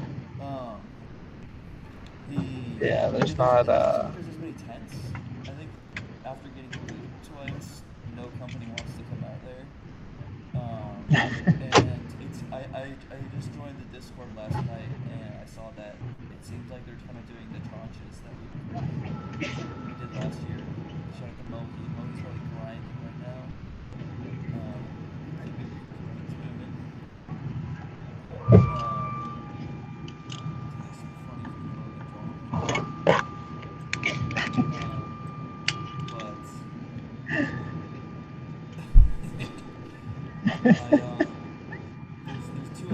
No, I know. I'm watching it. It's like, or you can overlay me. Yeah, overlay me onto it. They're just, what are they doing? I was trying to get my camera going, but it's surprisingly. What are you still on your little Lenovo ThinkPad from college? I'm on my desktop, but I'm completely saturated too much. I'm gonna go steal some from the shop so that I have another monitor. But I don't know. So I was gonna set up this like PTZ camera and then just let people control it. We gotta get Carl, we gotta hop on. Gentlemen, from the flight anchor, Captain, welcome on Andy's board back. on our Airbus 319 to Geneva, flight time today, approximately 1 hour and 10 minutes. We've got everyone on board. We are ready to go. Thanks for the quick boarding. We're 10 minutes ahead of schedule at the moment. We're closing the door right now. Unfortunately, there is a air traffic control restriction on the route due to arrival congestion in Geneva. So as it stands, we're closing the door right now. We have a startup time due to this so-called slot in approximately half an hour from now. So we'll have to wait till 6:25 before we are allowed to start our engines. Once again, that's due to arrival congestion over Geneva. What's going to happen now is we'll probably be pushed away from the gate because there's another aircraft that needs to park here, and then we'll wait a bit further on the airport. Our slot time expires. We are telling the tower as well that we are fully ready to depart at any moment, so if there's any possibility to depart earlier, we might get a chance to go earlier. I'll keep you updated, and I'll hand you over now to the cabin crew. Thank you very much, enjoy your flight. Well, look at the live stream. Heard my Dude, what? You guys guys can't my hear pilot. You can't hear my audio? They probably can hear Yo, your Freddie audio. Mercury and Lewis, can you hear my audio now? Or is it... I swear I'm bumping, honestly. Alright, I'll turn down bronze. What, did they just build like a box? No, dude, I have no idea what they did. What did they do? Like, what happened to, did they not get,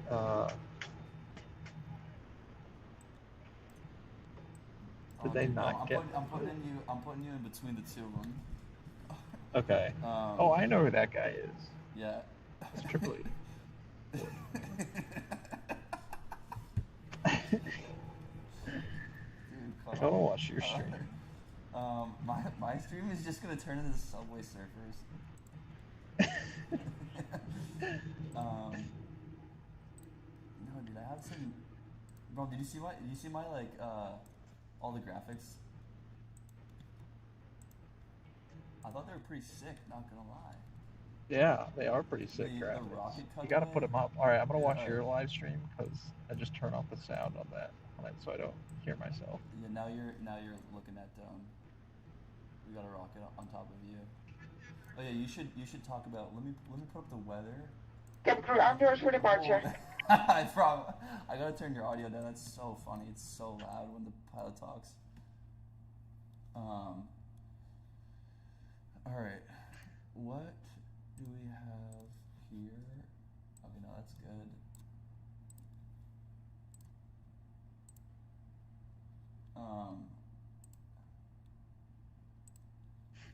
Let me wait. Where did that go?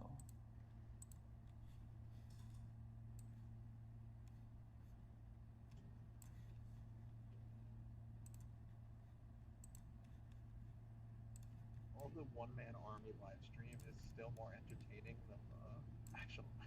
Dude, no, they're trying hard. They're trying hard. All right. What are they? Plus, we've got crazy reps. We've been doing this for years. Bro, talk to me about the weather you're seeing on screen. And let me. Oh wait, shit. Let me. The weather. Okay. Well, I am seeing whatever you're saying on the stream. But it's like probably 20 seconds delayed.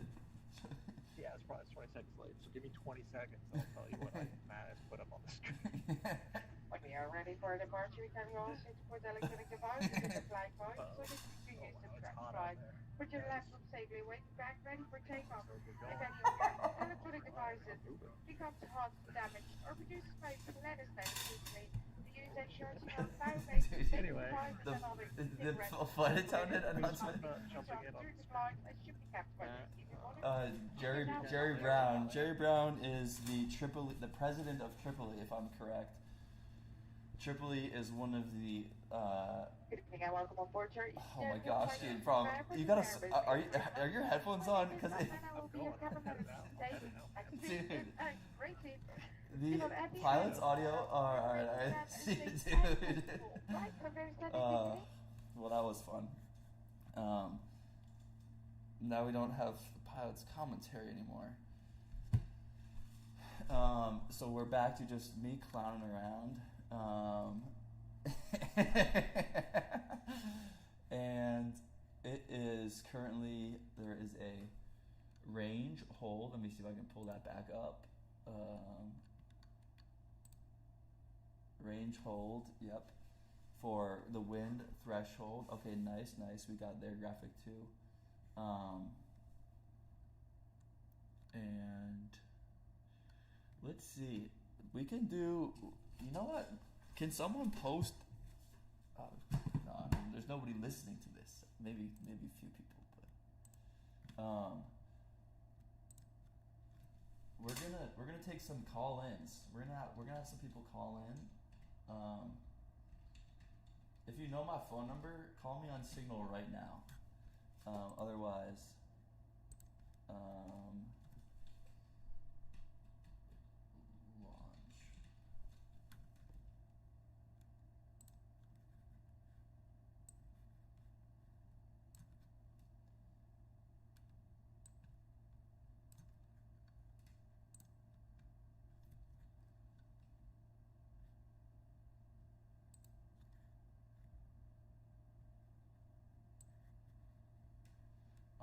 we're prepping this.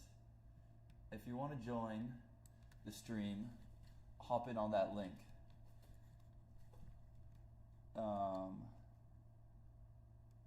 I gotta clean up my junk here real quick. Oh no, it's sick.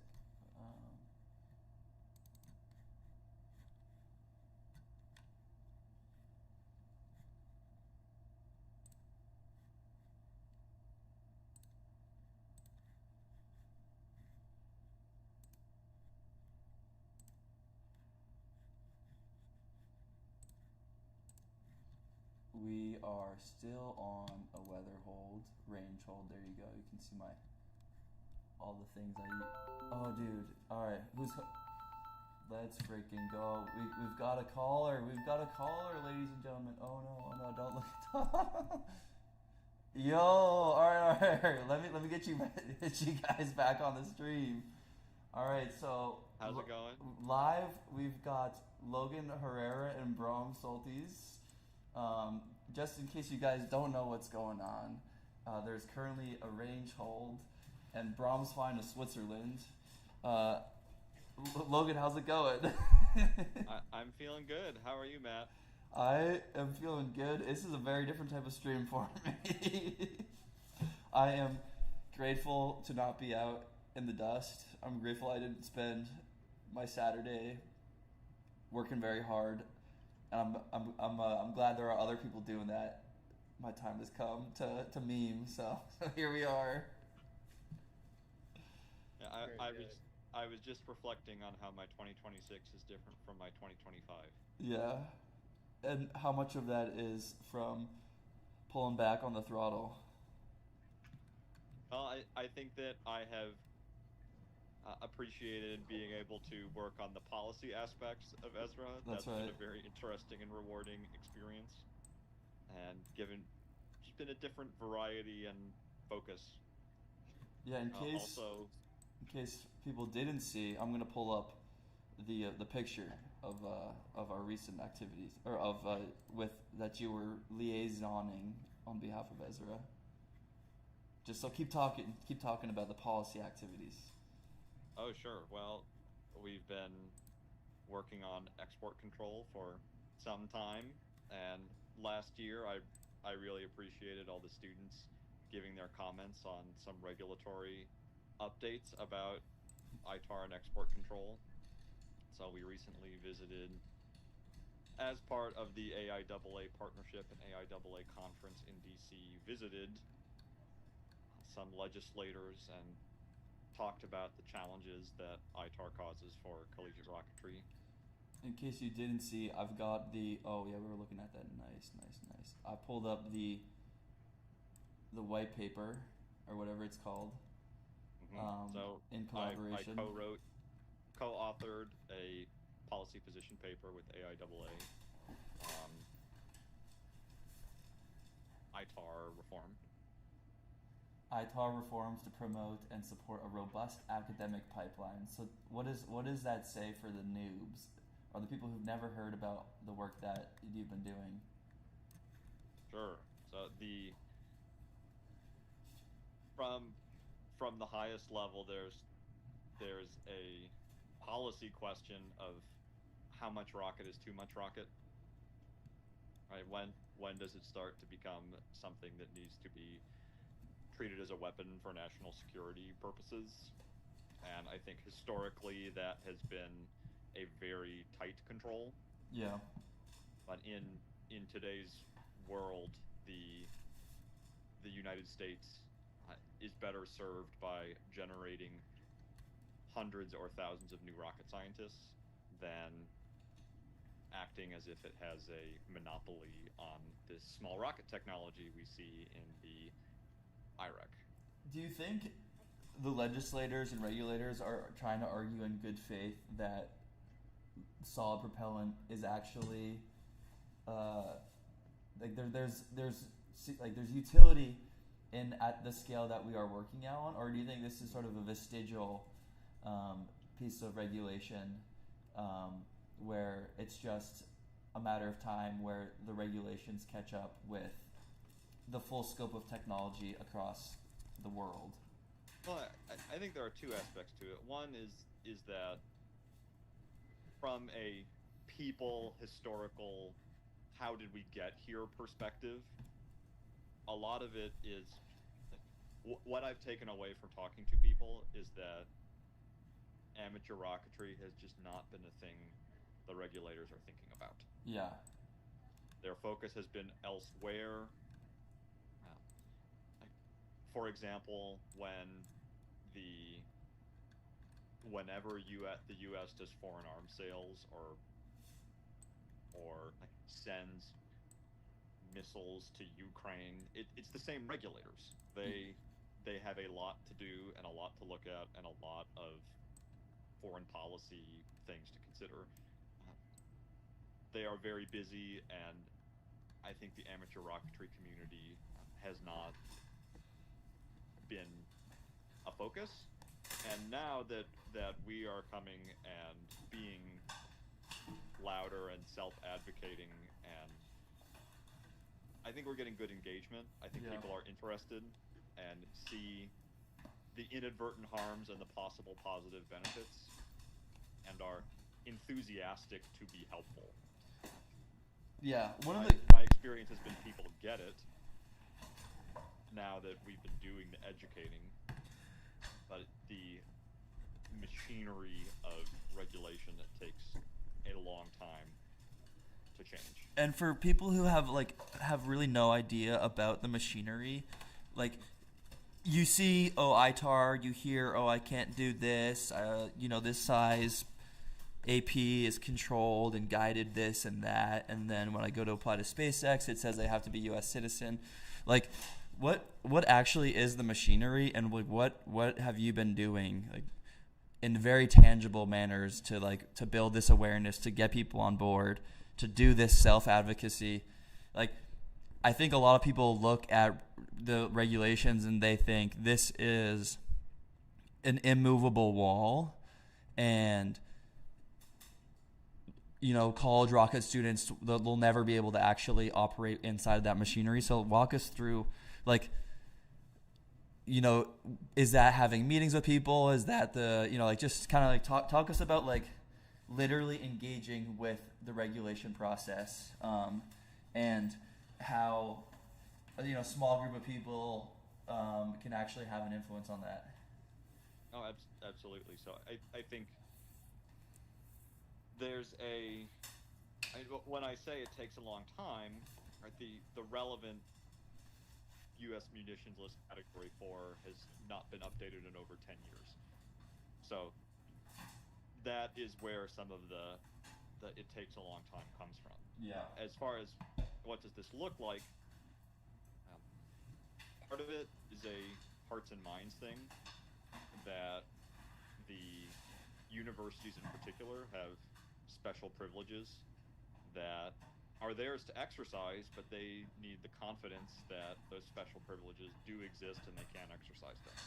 So that's involved meeting with both student teams and university export control professionals, compliance folks, in order to provide some context on what others are doing to provide a sense of what might be normal, and that they can indeed be successful at this. And there are plenty of others who have been successful at working on rockets in university settings. As far as engaging with the regulators, before I leave that also means doing things like I worked with the Lander Challenge, the Collegiate Propulsive Lander Challenge, and worked with a legal team to write a memo with the goal of providing that context and information and an overview of the regulatory regime to students from some legal professionals who really are true experts on the topic. Similarly, that means inside of Ezra charting the internal strategy on that. That's also been one of the impetuses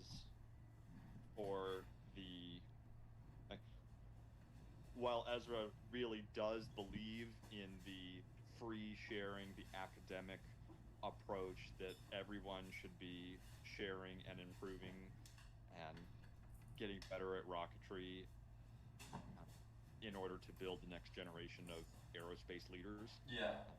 There's also a practical benefit of if everyone is publishing, that is activating some of the ITAR privileges that universities have. And so the AIAA publishing partnership is a helpful and positive step in this arena. So you kind of see the AIAA publishing partnership as sort of like the signal to universities that, hey, doing this work is actually acceptable. Like, it's not like if by working in this mechanism that they kind of understand, which is academic publishing, like they can understand that they are not going to find themselves in a tricky situation with regulatory agencies. Like, is that like, to me it seems like, you know, there might be a long and kind of enduring sales process of convincing academics that, you know, oh yeah, you know, the regulation says this, but you're still cautious about it. Like, is the AIAA publishing like, oh hey, look, no, like there's no need to have caution about that? Is that sort of how you think about that, like in the broader picture? Or so I think from the highest level, the AIAA is an exciting partnership with a leader in the aerospace community that is a professional association. It's also doing conferences and academic publishing and pushing the forefront of knowledge and building the best and brightest people as part of its membership. I think the publishing aspect of that partnership, you know, one level more detail, also helps align the academic incentives. Yeah. You know, the academic community is very interested in publishing, so publishing the student final reports is a way to provide a tangible result to the students and their supervising professors in a way that maps back to the academic community. Yeah. Like one level more niche even than that is that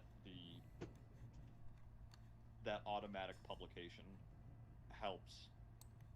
makes automatic the intent to publish requirement for the fundamental research exemption in ITAR. I see. And that there's kind of this really niche, narrow thing like that checks the box that is also aligned with the incentives of the, you know, university academia world. Guys, we just got some breaking news from some intelligence sources that the weather has kicked up, and let's see, we are now going to be holding launches till 3 p.m. So what time is that? That's 1 p.m. our local time for me, but 22 miles an hour wind gusting to 26 is what I'm seeing here, and then we've got overlaid. So, you know, there are two battles inside of a man. Listening to Andy and Gerald and or Logan and I talk about regulation in this day and age, and it doesn't seem like there's any rockets launching for the next 4 hours, it seems. But just a breaking news update. But back to the academic framework, Logan. Unless I completely derailed you. A little bit. Well, I think that, just concluding that thought, I think the AIAA partnership is exciting for many reasons on several levels. And from the highest level, the publishing academia level, and then all the way down to this very specific export control compliance thing. Yeah. And where has this journey taken you so far? What is the process of winning hearts and minds of regulators, legislators, etc.? Well, it started out when it was late last year. There was a notice of proposed rulemaking in NPRM to update Category 4 rockets and missiles of the ITAR, and that update I would describe as 80% mildly positive and deserving some credit, but 20% very bad. Yeah. And what happened? I mean, because you saw that 20%, what happened next? Well, the purpose of the rulemaking process is for the regulator to get feedback from the public. And from context clues at the time that I also was able to confirm later with in-person conversation, the actual intent was not to change much for rockets, but the drafting was not as precise as they hoped. And so I am hoping that will be improved, that these areas where they were seemingly accidentally expanding definitions of what a rocket is, or what a controlled rocket is, will be reverted and not increase the scope. That seems to not be the intent. It seems the intent was much more addressing drones and cruise missiles and the compare and contrast between those two things. And so after I have up on stream. Oh, Brown, so what when announcement? that came out, and there's a comment period, so I wrote lengthy and very detailed comments for Ezra and Lander Challenge. Yeah. I also wrote a much shorter form comment to give a scaffold for IREC students to comment, and comment they did. I really appreciate the community's participation in the comment process. They usually get about 20 comments when this section of the USML updates. They got over 2,200 comments as a result of the community's activity. And so that really does matter, and I really appreciate that. And as far as I can tell, we've been heard. Yeah. And so now the regulators have heard us, like, is there, like, you know, those are just, that's like kind of one piece of the puzzle. Talk to us about some of this, like the legislative work that you've been kind of, and like how the legislators can act as I am expecting there will be another notice and comment period at some point about this ITAR update. So whenever that happens, get ready for round 2. We're going to need the rocketry community to again make themselves heard about what an effective regulatory regime is. Yeah. But recently when visiting in DC,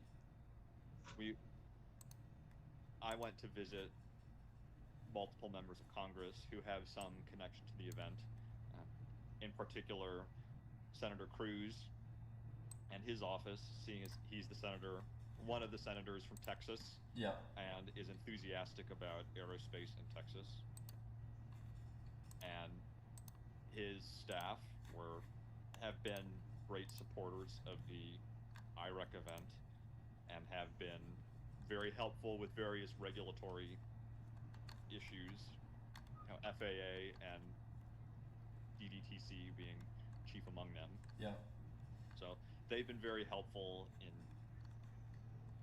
advocating and seeking information from the regulator and helping to get the attention that this amateur rocket issue needs.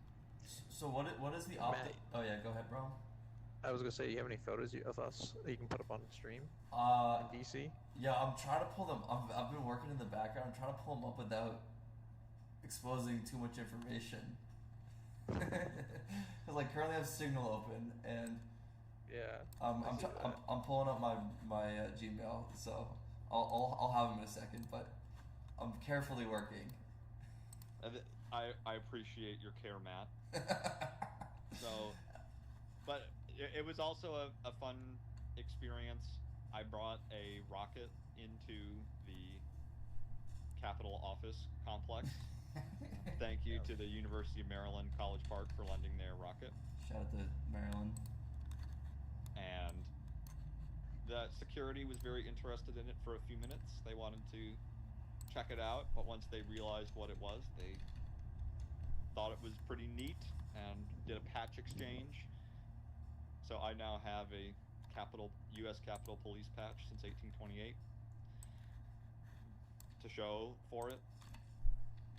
It was also a great conversation starter. People wanted to know why I was carrying a rocket around. Yeah. So in case you find yourself in the Capitol or in needing of political leverage, just build a rocket, walk it right into the Capitol. Yep, 100%. Works every time, right? Works out. Works every time. One small hack they don't want you to know about. Dang. All right, I'm here. Oh, go ahead, Ron.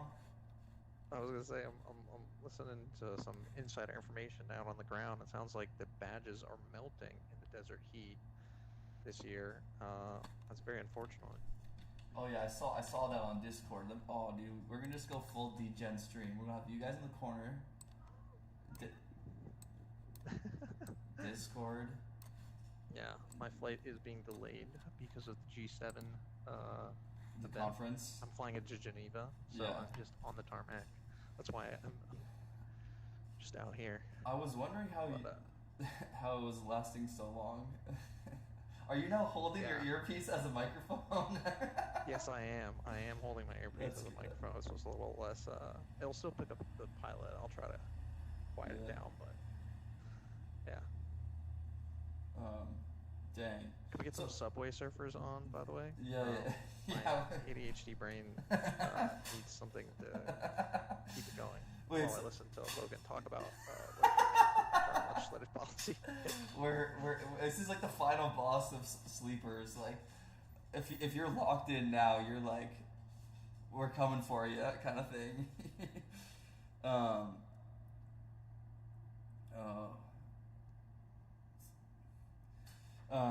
All right. Wait, so Logan, like, imagine you're a freshman. This is your first IREC, and you're hearing like this dude that you have no idea who he is. You're like, he's gotta be at least 30 at this point. Like, what's he still doing collegiate rocketry? And then this other guy on the bottom screen, and then this voice talk about this. Like, what is the optimistic case for that college freshman? And what is like, are they gonna be able to work on GNC, active guided rockets, because of this, or like now there's some momentum with the regulatory agencies. Like, what could this look like, and like what do you think it'll actually look like in the next 4 years? Well, I think that it's notoriously difficult to predict timelines, right? Yeah. I think one version of events, I think that a minimum success is something like the scope of current activities stays the same, but everyone feels much better about it. That teams are spending less time on overhead or having their once every 4 years scare with their compliance people. Yeah. Or having to go do their own hearts and minds inside of their university about this issue. I think the minimum version of success is same scope, more confidence about it, more time building aerospace engineers and less time worrying about the regulatory. Yeah, because I mean, someone could say like, yeah, Purdue, they have this incredible propulsion lab. Like, it's clearly not stopping them from doing something. Like, why is everyone else so timid? And I think to your point, it's like they're just much higher confidence about the way they operate. Yeah, there's also a export control. There's a variety of Compliance risk lawyer. tolerances. Yeah. About it as well. Some universities actually take classified work, which gives them more resources for doing compliance stuff. Others take zero government controlled work or zero classified work. Some spin it out to their affiliated research institution, like Lincoln Labs versus MIT would be an example. Or rather, those are very closely affiliated. In some universities, they're less closely affiliated. There's a variety of structures that seems to change how much resourcing and appetite a given institution has for dealing with this stuff. It really depends on your university size, the funding they have, so what they're dealing with day to day. Some universities have lawyers on as part of their staff that have dealt with this before, and some credibility, and can read through legislation and rules around this. And others just do not have that experience or have anyone that they can point to and ask about this. And that case is where clarifying and providing more resources helps for those smaller students, those smaller teams. So to that freshman who's joining in, we're trying to help you. Yeah. I also think there's a legitimate diversity of views on what is acceptable and not acceptable. Like, a slightly more, it's important that we protect aerospace innovation in the U.S., regardless of whether it's happening in the university environment, like versus extremely on the open university side of where exactly, precisely, specifically is the limit. Oh, I see. So you're not saying like legislator preference. Right. I have not seen, in my own experience, I have not seen a lot of controversy about whether or not proliferated technologies that have multiple uses continue to be effectively regulated on the munitions list. And I mean, I think that word proliferated is the important part. Like, the cat's out of the bag already on this kind of stuff. Right, and I agree, and that's how I opened it. I think from a policy perspective, the U.S. is better served as treating rockets as a dual-use item under EAR. Yeah. And developing lots more aerospace engineers and innovating faster using those engineers than pretending to have special knowledge in this area and trying to protect that special knowledge under ITAR. And then I guess on the complete flip side is like, what's his name? I'm gonna pull up on the screen. Chiang Shui-sen, I think this is the guy who came to the U.S., went to MIT, went to Caltech. You know what I'm talking about? And then he's like the Werner von Braun of JPL of China's rocket program. And during the Red Scare, we kicked them out, and he started the entire Chinese aerospace industry in China, given that the Chinese parties. I think an event like IREC plus the U.S. immigration system is an opportunity to capture that talent and keep it here. Capture some of the world's best, or some of the world's brightest aspiring rocket scientists. Right, which is sort of what we did during Operation Paperclip. Right? Well, Yep. I think the historical context was somewhat Yeah. different. But well, we made it extremely we recognized an important talent, skill set, and adapted some things, you could say, in order to make them But and you're- retain them in the U.S. This is the optimistic view of this. Yeah, I got him. All right, we don't this is we can tune in to see what Jerry and Andy are saying. I don't think they're quite in the foreign policy, immigration, CIA taking people from their mainland. Yeah. No. No. But Well, as you guys listen in, I'm gonna You- drop off here.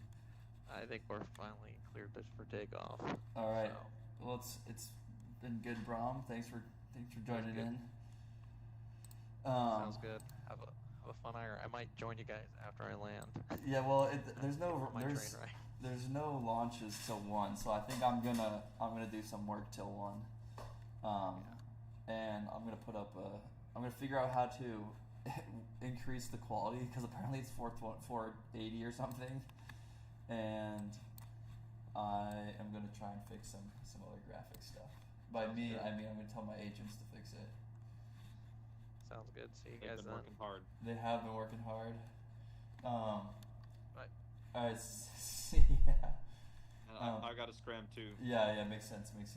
I think I'm gonna end the stream, and then we'll see what I can do to get back on, or maybe just call it a day. But good to chat, Logan. Thanks for hopping on. And Anytime. and the scrappy picture in picture is actually seeming to work. Good. I don't think our ad revenue is gonna be that high today. I think I swore 10 times on accident setting up OBS.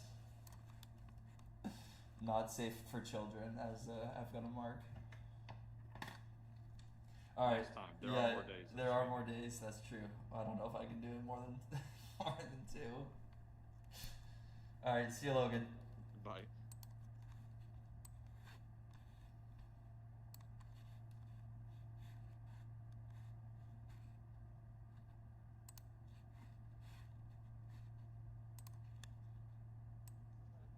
What's that?